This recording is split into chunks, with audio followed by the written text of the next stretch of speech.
निहोरा यादव जी, आप सरकार के साथ हैं केंद्र में। सवाल ये उठता है कि टाइमिंग को लेकर के अक्सर सवाल उठते हैं कि जहां चुनाव होता है वहीं ईडी सीबीआई पहुंच जाते हैं और इसीलिए कहा गया है कि बाकायदा एनडीए अपने रिमोट से कंट्रोल करती है सीबीआई को और ईडी को। ये आरोप, इसको कैसे नकारेंगे, इसको कैसे ऐसा कोई जवाब देंगे आपकी सरकार की तरफ से? आप भी सरकार में हैं कि ये कोरा मिथक साबित हो, ये झूठ साबित हो, क्योंकि विपक्ष का यह आरोप कहीं ना कहीं सही है कि जहां चुनाव होते हैं वहीं ईडी सीबीआई की रेड होनी शुरू हो जाती है। नहीं अनुराग जी, मैं दो तीन बातों पर चर्चा करना चाहता हूं जी।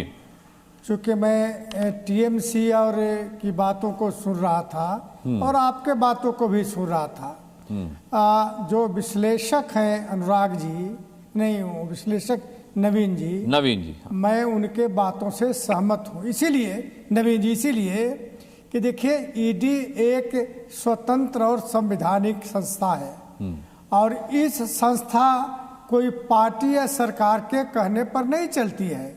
अब सवाल उठता है कि देश में भ्रष्टाचार खत्म होना चाहिए कि नहीं।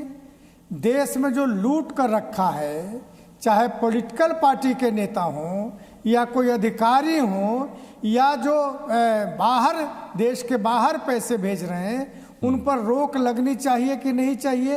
किसी के आदेश पर या किसी के शिकायत पर तो ईडी काम नहीं करती है इस देश में, बल्कि जो ये आप कह रहे हैं अनुराग ढांडा, स्वयं पुरोहित, राजकुमार भाटी, प्रीतम, ये सब ऐसा नहीं मानते कि ईडी स्वतंत्र रूप से काम करती है, सीबीआई स्वतंत्र रूप से काम करती है?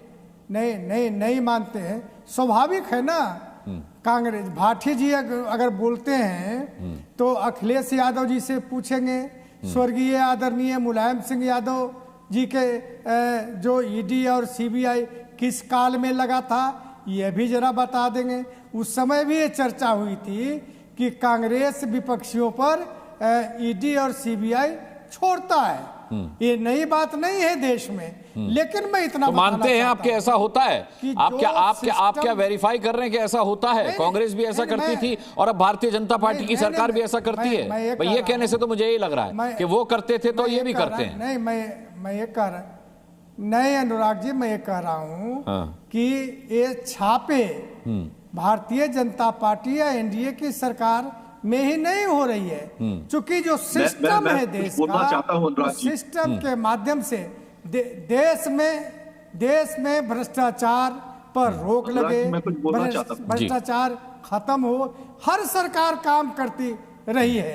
चाहे कांग्रेस के भी केंद्र में सरकार रही हो, जब कांग्रेस भी ईडी और सीबीआई लगाता था तो उस पर भी आरोप लगते थे, बल्कि सर्वोच्च न्यायालय ने कहा कि सीबीआई तोता है सरकार का।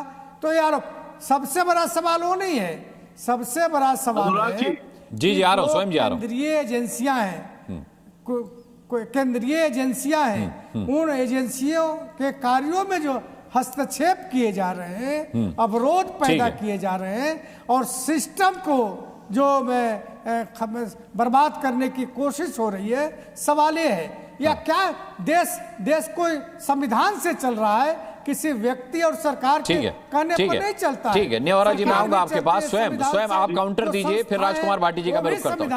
ठीक है, संविधान को अगर तहस नहस करने का काम करिएगा तो शायद देश के खिलाफ एक होगा, देश को बचाने का काम नहीं होगा। ठीक है।